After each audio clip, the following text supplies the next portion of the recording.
President Biden is denying having any knowledge about his son Hunter Biden's 2017 WhatsApp messages to a Chinese associate who he appeared to pressure to fulfill a, quote, commitment.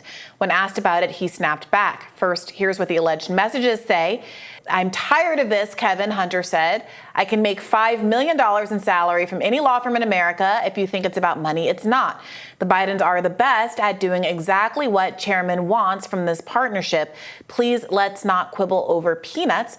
The next one reads, "I'm sitting here with my father, and we would like to understand why the commitment made has not been fulfilled. Tell the director that I would like to resolve this now before it gets out of hand, and now means tonight. And Z, if I get a call or text from anyone involved in this other than you, Zhang, or the chairman, I will make certain that between the man sitting next to me and every person he knows and my ability to forever hold a grudge, that you will regret not following my direction. I am sitting here waiting for the call with my father." Now let's watch Biden's response. President Biden, how involved were you in your son's Chinese shakedown text message? Were you sitting there? Were you involved?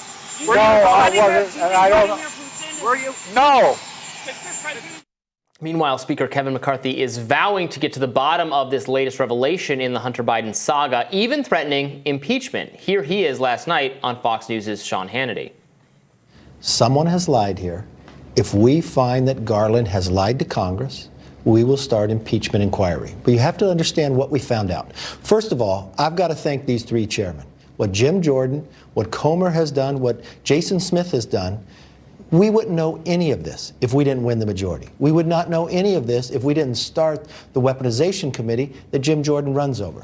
There are people now that are lying. And think of what transpired. They let the statute of limitation run out. 6 years. These are the most serious allegations that he would get prosecuted over. But also remember, this is the timeline when his father was serving as vice president.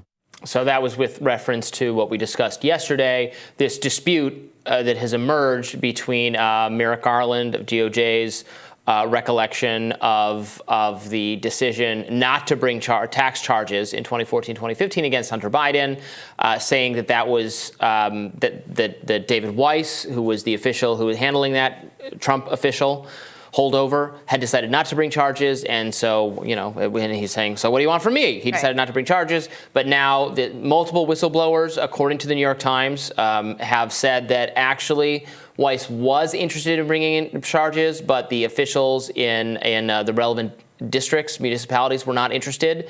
And that does create a conflict between these two accounts that is important to reconcile. As for those messages you read, they do sound very much like Hunter Biden trying to weaponize his last name and his influence, his connection to his father to get, you know, a variety of to get things that very well might be improper.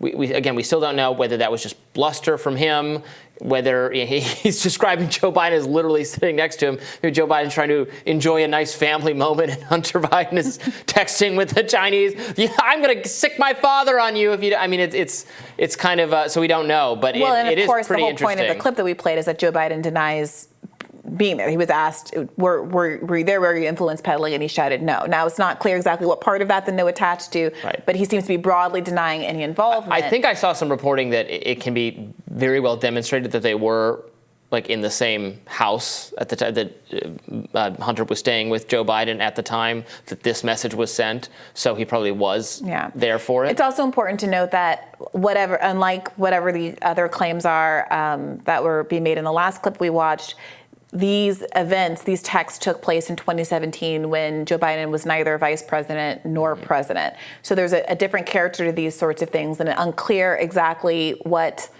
you know, even if there is influence peddling, what the implications are for him abusing his station. Is this just the kind of soft corruption that we've come to expect from former leaders? They thought they were out of the game. Time to cash in on that name. Yeah, exactly. Yeah. So the Washington Post dug into what these financial dealings between Hunter Biden and this Chinese energy company actually were in a piece from last year. And they write that over the course of 14 months, the Chinese energy conglomerate and its executives paid $4.8 million to entities controlled by Hunter Biden and his uncle, according to government records, court documents, and newly disclosed bank accounts, as well as emails contained on a copy of a laptop hard drive that purportedly once belonged to Hunter Biden. And now the Post did not find evidence at that time that Joe Biden personally benefited from or knew details about the transactions with CEFC, which again took place after he had left the vice presidency and before he had announced his intentions to run in 2020.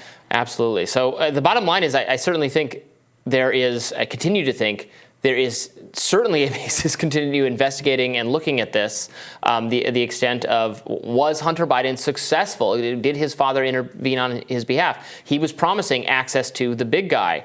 What did that mean? What do the people on the other end of these conversations think that they were getting? And was it illegal? That's absolutely something that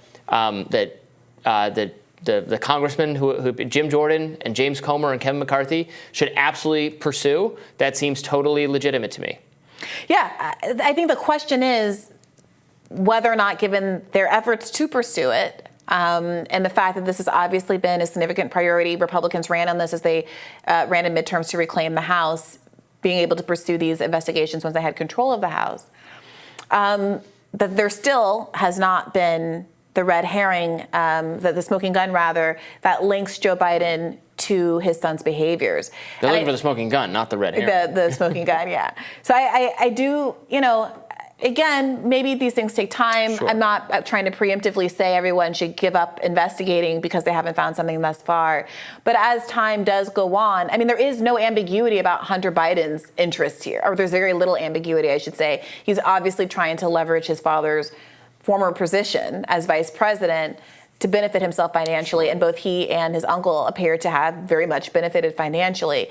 But it becomes a optics issue, a personal issue, a reflection of poor judgment and bad ethics on Hunter Biden, but not a political issue unless that smoking gun that connects Joe Biden to this in any way is found.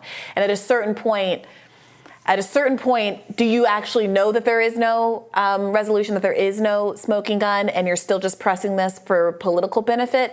That is going to be a question I think is increasingly asked as the months roll on and we get closer to the election. Right. The potential political dynamic, I think they need to make David Weiss come to Congress and answer questions about, was he really pressured or told no that he couldn't bring those tax charges? Why was that? What does he think Merrick Garland knew about it? All of those sorts of things, because Merrick Garland is Joe Biden's chief of DOJ. So there is potentially something political there that is worth exploring. Now that this is not a conspiracy theory. This is not just a right-wing talking point. There's a legitimate dispute on the two sides and how this was handled. Right. And given everything else we know about law enforcement and all the other concerns that Republican voters, and frankly not just Republican voters, but everyone has about the weaponization of the Justice Department and federal investigators, it's important to hear more about how those decisions were made. Yeah. Well, IRS whistleblower Gary Shapley, who testified before lawyers of the House Ways and Means Committee last week on details of the Hunter Biden investigation, says the president's son received $8.3 million from foreign businesses from foreign business deals, between 2014 and 2019. Here he is speaking a little more on this with Fox News' Brett Baer.